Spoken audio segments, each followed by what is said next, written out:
कैसे हैं आप? आज शुभ शादी शुक्राना की जो हमारी क्लास थी उसका टॉपिक कुछ इस तरह का था जिसको लोगों को अंदर से वो हिल गए। शब्द इतना मुश्किल नहीं था मगर जो प्रोसेस थी वो करते करते अंदर से जैसे चक्की घिनी मिक्सर ग्राइंडर होता है ना, सब कुछ घूम जाता है। बिल्कुल उसी प्रकार से कुछ कुछ लोगों का एक्सपीरियंस हुआ। कुछ लोगों का ऐसा था कि oh my god, this is exactly what I needed right now.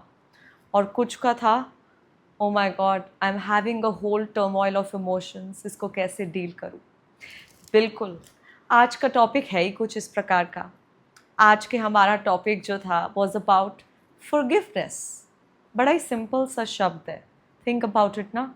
मतलब सबको मालूम है माफ़ कर दो, हाँ हाँ आगे जाने दो, पीछे जाने दो, forgive it, release and let go. ये सारी चीज़ें हमने बहुत अच्छे से सुनी होती है, बट सुनने का मतलब ये नहीं है कि हम अपने जीवन में इसको अप्लाई करते हैं। I think mostly including me, हमारे लिए तो माफ़ी का मतलब क्या होता है, अरे छोड़ ना मिट्टी पा, अरे छोड़ ना इसका तो कुछ हो ही नहीं सकता। So for many times forgiveness for us means giving up hopelessness, putting it under the carpet, piling up, and फिर एक ऐसे समय तक का इंतज़ार करते हैं जहाँ पे कुछ ऐसी कहते हैं तिनका जितना कुछ हुआ होता है और इतना बड़ा बम फूट जाता है एंड यू लाइक हैं, इतनी तो बड़ी बात भी नहीं थी, सामने से कहाँ से फूट गए। It is because of piling up of emotions inside of you and of course in people around you as well. But अभी हम यहाँ किसी और व्यक्ति के ऊपर काम तो वैसे भी नहीं कर सकते, इतने होशियार तो आप जानते ही होंगे, इतना ज्ञान भर रखा है आजकल दुनिया में। तो आज हम इस बारे में बात बात क्या, हमने तो बहुत लग कर आज प्रैक्टिस की, कल भी इसको हम कंटिन्यू करेंगे साथ में। And it was actually a game like an eye opener and it was so important because I remember एक पार्टिसिपेंट ने बहुत ऑनेस्ट क्वेश्चन कहा कि यार व्हाट इफ मैं माफ़ करना ही ना चाहती हूँ।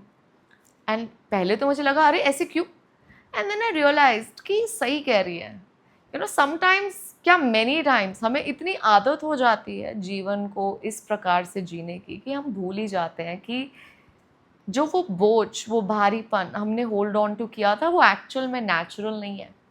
And this is why a lot of people that just like जैसे दर्द नहीं होती कि अरे अब तो उम्र हो गई है, अब तो अकड़ ही गई है कमर मेरी या गर्दन मेरी या हाथ मेरा या भगवान जाने क्या क्या आपका। And we fail to realise that actually that's not how it was suppose to be. आपने अपना lack of taking care of something का एक बहाना बना दिया कि उम्र हो गई है, and that is called putting it under the carpet. और यही सेम चीज़ हम रिश्तों के साथ करते हैं। वी ड्रिफ्ट अपार्ट, फ्रेंडशिप्स टूट जाती हैं, रिश्तेदारों से बात करे सालों साल निकल जाते हैं। जो लोग जिनके साथ बचपन में इतना ब्यूटीफुल समय बिताया, अब पता ही नहीं उनके साथ क्या चल रहा है। And many times of course होता होगा time and everything, but many other times is कि वो छोटी छोटी कुछ ऐसी बात किसी ने कह दी, कुछ किसी ने शक्ल बना दी, कुछ ऐसा इंसिडेंट हो गया जिसको आपने दिल से पकड़ लिया, माफ़ नहीं किया, एंड आपको लगा अरे अब ये बदल चुका है। And that is when everything about that relationship started falling down. This is not just in personal life, professional life में भी आप देखो ना। एंड कमाल की बात होती है, इवन इफ आप उस व्यक्ति को उस समय कहते हो कि बस यार तेरा और मेरा रिश्ता बस इतना ही था, but that circle is just on goingly coming back. हो सकता है एक स्टाफ ने कुछ बुरा किया, आपने उसको माफ़ नहीं किया, गुस्से में निकाल दिया, but even the second staff that came with you और the third staff that came with you, उसके साथ भी आपके you and that person had very similar kind of, पहले तो मे बी सब बढ़िया था बट आगे वही सेम तो झोंक नोक कहते हैं क्या कहते हैं, बट हाँ वही चीज़ जो आप समझ गए ना, वो होने लग गई, बेसिकली मिसअंडरस्टैंडिंग्स।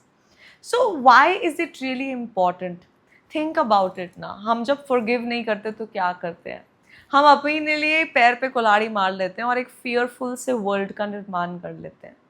जब हम फॉरगिव नहीं करते तो हम जाने अनजाने में अपने माइंडसेट ऐसा बना लेते हैं कि अरे किसी इंसान पे भरोसा कर ही नहीं सकते, कोई काम मेरे अलावा कोई कर ही नहीं सकता, अरे दुनिया अच्छी नहीं है, ये अच्छा नहीं है, हाँ हाँ नहीं हो पाएगा यार। And you might have god knows how many proofs telling yourself on why it will not work. Some knowingly, some unknowingly. अरे मेरे अलावा तो कोई काम कर ही नहीं सकता. क्यों? क्योंकि पास्ट में किसी को काम दिया था और उसने फॉर वट एवर रीज़न नहीं किया या वैसा नहीं किया जैसे आप चाहते थे, और अब आप कोशिश ही नहीं करते हो किसी और के साथ, और अगर करते भी हो ना तो आधे मन से करते हो, क्योंकि अंदर से आपको पता होता है इसने कुछ नहीं करना है. Y is that? बिकॉज अंदर से उस चीज़ को हील नहीं किया, रिलीज़ नहीं किया, फॉरगिव नहीं किया, लेट गो नहीं किया. कुछ लोग कहते हैं किया था मैंने पहले, दोबारा उसने वही हरकत की तो कब तक माफ़ करूँ. It is as much as कि यार मैं कल नहाई थी और तब भी मेरे बॉडी पे मिट्टी चढ़ गई, and I choose to shower again. है ना, कल मैंने ब्रश किया था और कमाल की बात बताऊँ, मैंने रात को भी ब्रश किया और सुबह भी किया और आज रात को भी करूँगी. And that's the fun fact about it कि आई थिंक जब तक आप इस दुनिया के अंदर हैं, you will continue to get dirty per se, and the game is to continue your practices, continue to clean, continue to release, continue to forgive. Forgive is not just haha maaf kiya. That's not forgive. That's like मेरी दादी कहती थी टाला पाना. I think that's a Punjabi slang for, you know, just put it back. Don't really give much attention to it. But if आपको लगता है कि आप बोल रहे हैं don't put attention, but it still drives you down, then you are giving attention even if you say you're not, right? So this video एक ज़रिया है आपके लिए, आपके जीवन के लिए, to really firstly see what are some areas where you need to forgive your own self, what are some areas where you need to forgive others.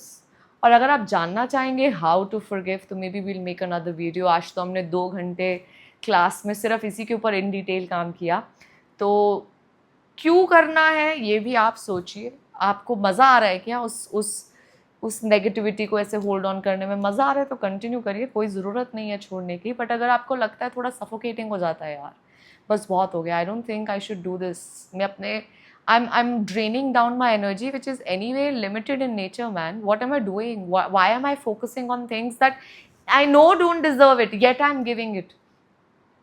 So I think this is very important. जब आप उस चीज़ का impact देख पाते हैं कि वो चीज़ जो भी थी नहीं थी, बट आज उसने आपको कितना लिमिट कर दिया है, उसने आपकी सोच को कितना लिमिट कर दिया है, उसने आपके व्हाट्स पॉसिबल के दायरे को कितना लिमिट कर दिया. मैं अपने जीवन से देखूँ, मैं आज ही देख रही थी, मेरी एक स्टाफ थी, उसको मैंने काम दिया कि ये रिपोर्ट मुझे इतने बजे तक दे देना. उसने कहा येस मैम 15 मिनट में दे दूँगी. 2 घंटे हो गए उन्होंने नहीं दी. मेरे अंदर नेचुरल सी बात है, आया बहुत बढ़िया गुस्सा. मैंने कहा मैंने भले कुछ कहा नहीं, मैंने खुद ही काम कर दिया. और मेरे अंदर से एक आवाज़ आई जिसने कहा देखा मैंने कहा था ना, नहीं भरोसा करना चाहिए था, खुद ही कर लेती तो तेरे लिए बेहतर रहता. तो ऑटोमेटिकली ये सब कुछ आने लग गया. तो ऑब्वियसली बात थी, मैं उस स्टाफ से नाराज़ थी. तो बहुत छोटा सा एक्ट था, बट मेरे दिमाग ने ऑटोमेटिकली इसका क्या मतलब बनाया कि अरे इन कामों पे ना भरोसा मत किया कर, इम्पॉर्टेंट टास्क ना खुद ही संभाला कर. तो इससे क्या होगा, क्या मैं फ्यूचर में will I be able to expand further, will I be able to really grow to my fullest potential. क्योंकि ये तो मुझे भी मालूम है कि अगर कल को मैंने लाखों करोड़ों लोगों तक पहुंचना है तो मैं सारे काम खुद नहीं कर सकती. क्या मैं करोड़ों लोगों का चीज़ें खुद रिकनसाइल कर पाऊंगी? Definitely not. And if I know that I will not be able to do it, I will need people to do it. तो my question is मैं ट्रेन कब करूँगी?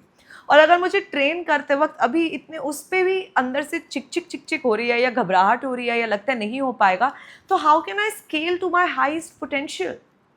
And this is where forgiveness starts coming in. अगर आप सचमुच एक ऐसा जीवन चाहते हैं which is bigger than life, which is bigger than what you have ever lived and which you will ever live, तो forgiveness is for them. You know, it's for, सुना होगा आपने, बड़े लोग करते हैं, बड़ा दिल चाहिए होता है करने के लिए. तो आई थिंक बड़े दिल के साथ साथ अगर बड़ा सपना भी है तो this is for you. And I hope आज की वीडियो अगर आपने देखी, I want you to just start thinking. बीच में मेरे कॉल्स आ रहे थे तो मैं साथ साथ में उनको भी फॉरगिव कर रही हूँ कि यार आई फॉरगिव यू कि तुम मेरी वीडियो के बीच में कॉल कर रहे हो. आई फॉरगिव माई सेल्फ कि मैंने अपना फ़ोन एयरप्लेन मोड पे क्यों नहीं किया before I was shooting this. And I think you know it's an on going procedure just like that. आप बताओ, आप आपके जीवन में कौन कौन से ऐसे एरियाज़ है जहाँ पे माफ़ी मांगना चाहते हो, देना चाहते हो? एंड अगर आप और क्वेश्चंस होंगे इसके बारे में तो we'll make a video after this as well. I hope आप लोग जो हम शुभ शादी शुक्राना के इस चैनल पे फोकसली वीडियोस डाल रहे हैं आपके जीवन में वो वैल्यू ऐड कर रही हैं। इफ़ देयर सम फीडबैक, आप किसी वीडियो पे और इन डिटेल चाहते हो, कोई और टॉपिक आप चाहते हो, अभी जो आपने इस वाली वीडियो में सीखा हमारे साथ शेयर करना चाहते हो, या आपको लगता है इससे किसी और व्यक्ति के जीवन में वैल्यू ऐड हो सकती है, so of course share it with them. So thank you everyone for joining in. Have a beautiful day ahead. मेरा नाम है any Munjal Kharbanda, and see you all. Have a lovely day.